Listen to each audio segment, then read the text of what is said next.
في الفيديو بتاع النهاردة هنتكلم عن حاجة كفيلة حرفيا إن هي تغير حياتك 180 درجة، سواء في المستوى التعليمي أو العائد المادي أو حتى المستوى الاجتماعي، وتعتبر طريقك لكلية هندسة لو أنت مش حابب ثانوية عامة، وهي معادلة كلية هندسة. طب إيه هي المعادلة ومين متاح لي التقديم عليها وأقدم عليها إمتى وإزاي وفين؟ شكل الامتحان عامل إزاي؟ كل الأسئلة دي وأكتر هنجاوب عليها في الفيديو ده. اتأكد إن أنت عامل لايك وسبسكرايب ويلا نبدأ الفيديو.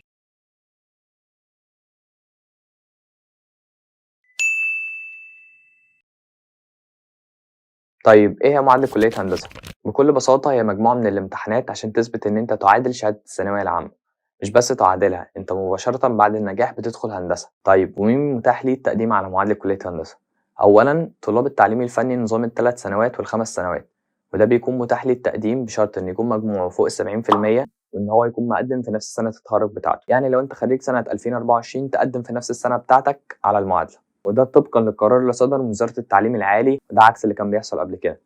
فانت حاليا ما بقاش ليك فرصه غير السنه بتاعتك بتاعه التخرج بس، ما ينفعش تاجل او ما ينفعش لو لا قدر الله سقطت تعيد الامتحان تاني. عرفنا ايه هي معادله كليه هندسه ومين متاح لي التقديم فيها، نخش على الامتحان بقى. الامتحان بيكون في المواد الاساسيه في شعبه علم رياضه، زي رياضه 1 ورياضه 2 وميكانيكا وكيمياء وفيزياء وانجليزي. حبيت اعمل الفيديو ده لانه هيكون دليلك على كل الاسئله بخصوص معادله كليه هندسه، لان في يوم من الايام كنت في مكانك كنت محتاج حد يجاوبني على الاسئله دي.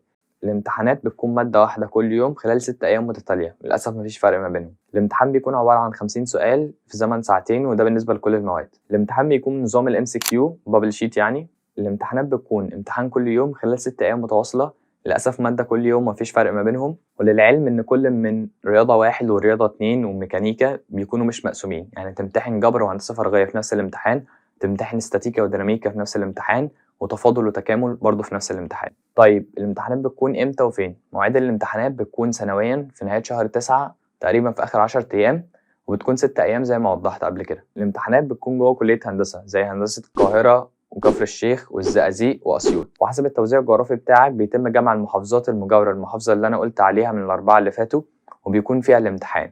يعني على سبيل المثال القاهرة والجيزة والقليوبية بيمتحنوا في القاهرة، وكذلك بالنسبة لباقي المحافظات بيتم تجميع كل المحافظات اللي حواليهم إن يكون المكان بتاعهم في واحدة من الأربع كليات اللي قلت عليها. مواعيد التقديم بيكون قبل الامتحانات بشهر تقريبا، وبيكون متاح لك التقديم على الموقع بتاع المجلس الأعلى للجامعات، والرسوم بتختلف كل سنة. طيب إيه هي مميزات وعيوب معادلة كلية هندسة؟ خلينا نبدأ بالعيوب الأول عشان أفتح نفسك بالمميزات في الآخر.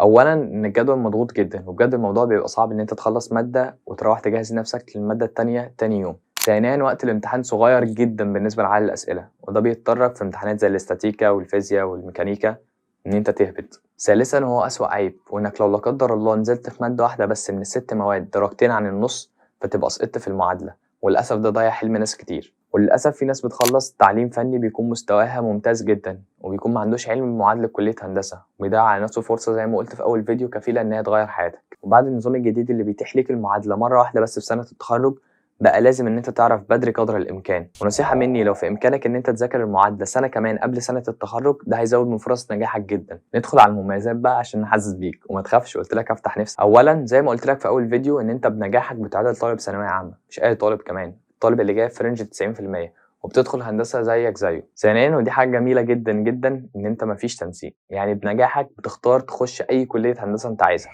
ما عدا هندسه القاهره. مش عارف ليه يعني، بس على سبيل المثال انا بعد نجاحي اخترت هندسه المطريه لان فيها اقسام انا حاببها ولانها قريبه مني، وانت برضو تقدر تختار اي كليه انت عايزها ما عدا هندسه القاهره. ثالثا ان انت بيكون معاك فرصه تجرب فيها، في نفس الوقت مستقبلك مش واقف عليها، يعني انت بيكون نتيجتك في الثانويه ظهرت وبيكون ليك التنسيق بتاع الثانوي منفصل تماما ملوش علاقه بالمعادله.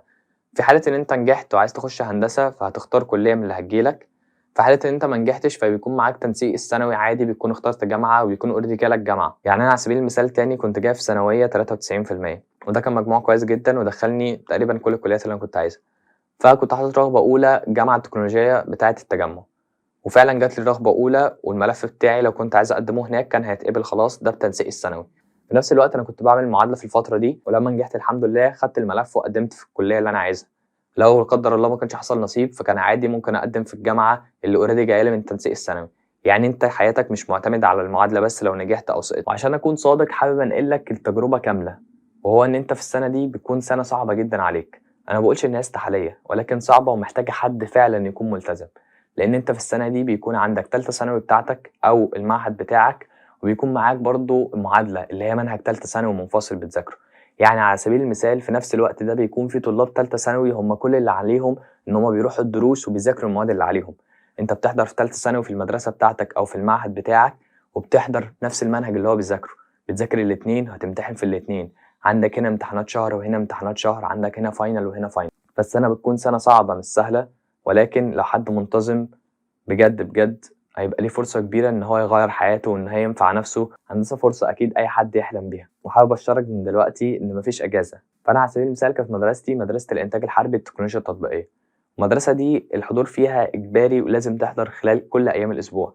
فأنا كنت بحضر المدرسة بتاعتي اللي موجودة في حلوان تقريبا 5 أيام في الأسبوع، بيبقى يومين اللي هو بنزل فيهم المعادلة في الأجازة. فأنا حرفيا كان بيبقى عندي 7 أيام في الأسبوع بذاكر فيهم، يا إما منهج المعادلة يا إما بحضر في المعادلة يا إما في المدرسة. الفترة دي كلها كانت فترة صعبة بجد وكانت ضغطة جدا، ولكن بعد ما بتنجح كل ده بيتبخر والفرحة بجد بتنسيك أي حاجة. طيب وعشان المعادلة مش سهلة فأنت محتاج تجهز لها على الأقل 9 شهور، في ناس ممكن تنجح في أقل من كده، بس أنا بتكلم عن المتوسط 9 شهور لأن ده منهج تالتة ثانوي كامل. وعشان تعرف تعمل ده لازم يكون معاك حد متخصص في معادلة كلية هندسة، يكون معاك خطوة بخطوة ومعاه تدريبات على الامتحانات، ويكون كمان موفر شرح لكل نقاط المنهج. وعن تجربة فأنا هرشح لك أكاديمية فريندز، لأن عندهم تيم ممتاز جدا من الدكاترة المهندسين المتخصصين في شرح منهج معادلة كلية هندسة، بالإضافة إلى مجموعة من المهندسين المشرفين عليك هيكونوا معاك في حل الامتحانات وحل الأسئلة بتاعة الشتات سؤال بسؤال. لو احتجت أي حاجة هم هيكونوا معاك فيه. هتلاقي لينك الصفحة بتاعتهم في الديسكريبشن. وأعداد كبيرة من الناجحين سنويا وحقيقية مش دعاية وشو. أكاديمية فريندز عندها ميزة تانية وهي إن هي موجودة في القاهرة بالظبط عند مترو الحلمية، قريبة من أي حد في القاهرة الكبرى، وسهل إن أنت توصل لها لأن هي بجوار المترو. بس لو حابب تحجز معاهم هتلاقي اللينك بتاعهم في الديسكريبشن، وتواصل معاهم ويبقى فيه خصم للناس اللي جاية من الفيديو ده. في نهاية الأمر عزيزي حابب أقول لك إن المعادلة تعبها مش سهل، مقارب جدا لثانوية عامة إن لم يكن أكتر، يعني لأنك أنت السنة اللي بتعمل فيها المعادلة على النظام الجديد إن أنت لازم تعمل المعادلة في نفس السنة اللي بتمتحن فيها تالتة ثانوي. يعني ما ينفعش زي قبل كده كنت بيبقى معاك مهلة سنتين من السنة بتاعة التخرج تعمل فيهم المعادلة. مع كل ده للأسف في ناس كتيرة بتيأس من رحمة ربنا ويحس إن هو مش مؤهل كفاية إن هو يخش الامتحان، وللأسف ما بيكملش في المعادلة. وبكل بساطة تقدر تتغلب على كل ده بإنك تحط هدفك قدامك وتبقى عارف إن هو حاجة تستاهل فعلا إن أنت بتعمله عشانه، وإن التعب خلال الفترة اللي أنت بتذاكر فيها تالتة ثانوي مع المعادلة في نفس الوقت يستاهل، لأنك في الآخر هتكون حققت حلمك ودخلت هندسة، وإن ربنا أكيد مش هيضيع تعبك. في النهاية توصل للنتيجة وهتنجح زي ما أنا وفي ناس كتيرة جدا موجودين في كليات هندسة، وعديت إعدادي وحاليا في سنة أولى ميكانيكا. وزي ما قلت لك في أول فيديو إن المعادلة كفيلة إن هي تغير حياتك، حبيت النهاردة إن أنا أصور لك في الجامعة عشان تعرف إن عادي يعني تنجح وهتوصل وتحقق اللي أنت كنت بتحلم بيه وتخش القسم اللي أنت نفسك فيه.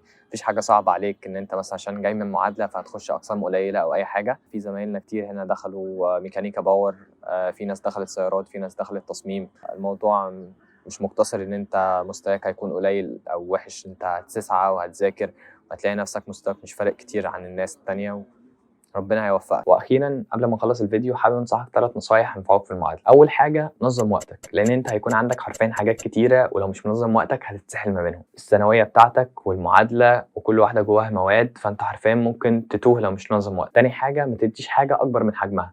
يعني انا مثلا كنت شايف ان الثانويه انا محتاج منها مجموع معين، فعلا تارجته وجبت المجموع ده وقدرت ان انا اخش الجامعه اللي انا عايزها. ما تديهاش اكبر من حجمها عشان ده ممكن ياثر عليك في المعادله ولا قدر الله ما تنجحش. تالت حاجة وأهم حاجة لازم تهتم بعلاقتك ما بينك وما بين ربنا، لأن حرفيا من غير دي كل اللي احنا عمالين نقوله ده هيكون ملوش لازمة. وفي ناس كتيرة قوي ممكن يتعب ويعمل اللي عليه بس هو توفيق ربنا غايب عنه، وده أهم شيء في كل اللي بنتكلم فيه. وبس كده نكون خلصنا الفيديو، اتكلمنا عن كل نقط المعادلة وحرفيا ما سيبناش حاجة. لو عندك أي أسئلة اكتبها لي في الكومنتات، وما تنساش بقى تعمل لايك وسبسكرايب. أظن غطيت معاك كل الأسئلة اللي أنت ممكن تحتاجها، وتابع في فيديوهات جاية تانية كتير.